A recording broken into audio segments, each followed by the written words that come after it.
Right, welcome back to part 3, and just been up on the roof with some Hammerite trusty paintbrush in hand. I know it's a bit shite hand painting a roof, but you ain't going to see it, are you? And it'd be nice and hardware and being Hammerite. So we'll crack on and get all of it done. Right, so we've discovered a bit more rot on the van. So I'm over at a friend's place and we are cracking on through it. I say the rot away, but so been a bit of repair work there, and then a bit you can see up at the front there on that corner, and working away up through the wheel arch. So once this is all done, I'll wire brush all the underneath and then sort of shoots it, or however you say it, and then it will be solid and last for many years to come. So I'll show you the arch as well that my mate's rebuilding. Right, so there you go, it's a work in progress, but yeah, it was pretty rotten under here. It was sort of solid enough, but then if you gave it a stab, you know, it would sort of go through. So while we're here, I say the raw way, I'm not really doing anything, but because I can't weld as good as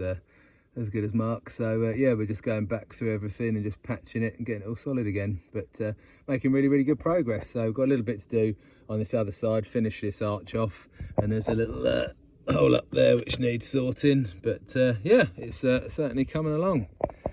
So yeah, and then we can get on with the fun stuff of sorting the paint on this side, and also making some kind of bed in it and all that other jazz. There we are, she's coming along, as you can see. So we've got all new metal up here and all new metal up there. So nearly done now, and then it'll all be seam sealed and coated and all that other good stuff. So it's coming on really well. Welcome back, and as you can see, I'm not Darth Vader, I'm having a go at welding. So yeah, I'm at my mate Mark's house, and I'll show you my first weld pan. There we go. So that bit there's not too bad, is it? I'm quite pleased with it. I even got a pat on the back from Mark, but that was my sort of first attempt up there. And the yeah, the top bit's not too bad. So yeah, quite pleased with that. Now I've just got to do that one next. Right, there you go, there's my second attempt. So just going to clean it up and right, so just undersealed all of the arch with all the brilliant welding that's been done, and we'll get the arch liner back in, and that's one corner totally finished. The beast is home, we're back working on it, but just sort of show you some of Mark's brilliant work. So basically all of this is brand new, that's all brand new, that whole bottom corner is, that's okay, all up here is new. But a little job we're doing today is where it's got so much new metal work in, we're just drilling the holes and putting these little clips back in, because there's all fresh metal in there. So we're just drilling the holes, filling the hole with paint, obviously, so it doesn't rust anymore.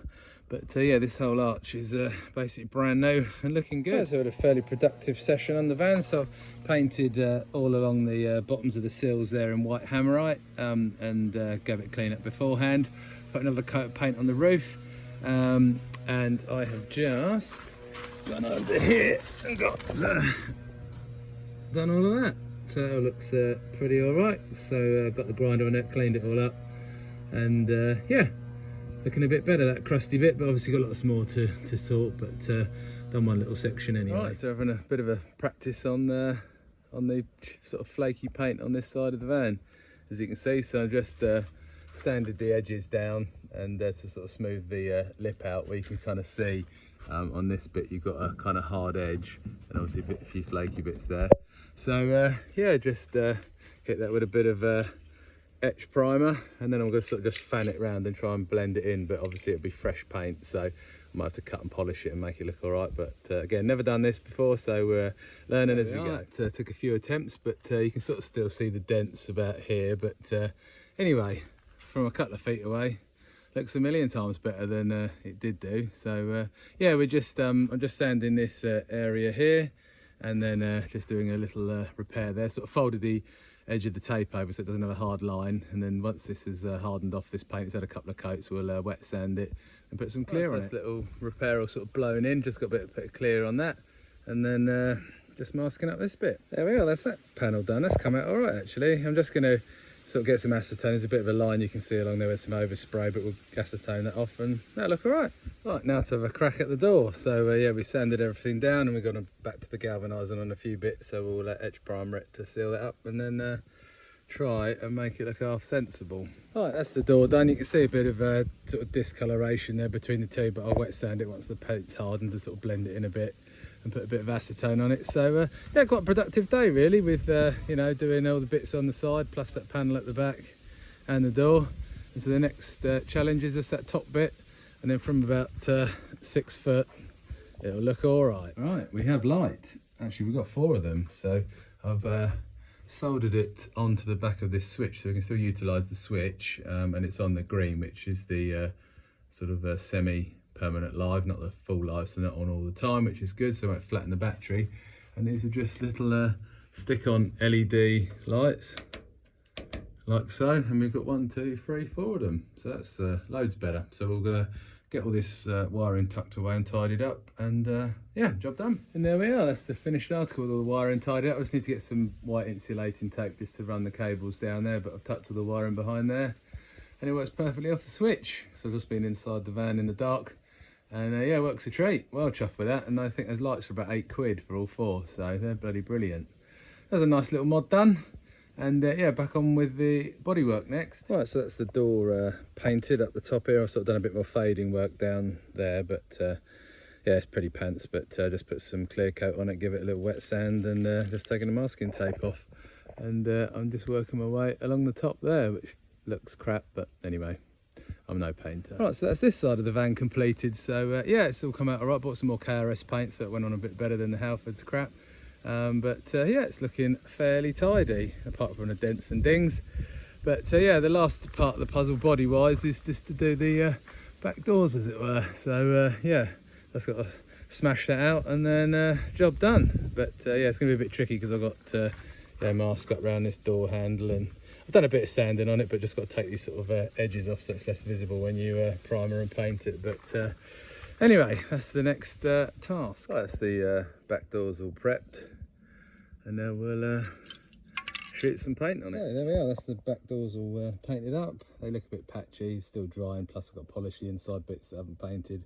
But yeah, it looks all right from 10 feet as per the rest of the van. Right, so the next mod I've read up on, but I've never done before, is to swap this steering wheel for a more modern one. So I've just got one arrived from a Fiat 500, which apparently bolts on. So just got a set of Allen keys here, and I think it takes a 5mm one. There's some 3 screws underneath the corners of the steering wheel to remove the airbag. Then we'll see what's underneath, disconnect the horn, and then take the steering wheel off. Right, so with a 24mm socket, you just simply undo the nut there. I'll put a marker pen on there just to, in case it hasn't got a central spline like some cars, so at least we know which way the wheel is straight. So we'll just loosen that nut off, give the steering wheel a pull, which you can see it's loose rather than it hitting you in the face. We'll just unplug the horn there, and then try and fit the new one. So that's the old steering wheel removed, and just be careful with the clock spring there. You don't want to go spinning that round or messing about with it, because they're quite fragile and probably difficult to get hold of these days. So we'll grab the Fiat 500 wheel and try and get that fitted. That's the connector you can see there from the Ducato wiring to the horn, and then it simply plugs straight into the back of the airbag there, and as you can hear, the horn works perfectly. So we'll get that clipped in. Obviously we've got the excess wiring there from the controls from the Fiat 500, which obviously we can't use on this, so I'll take those out of the way securely, just in case one day I get clever and want to try and hook this up to the stereo.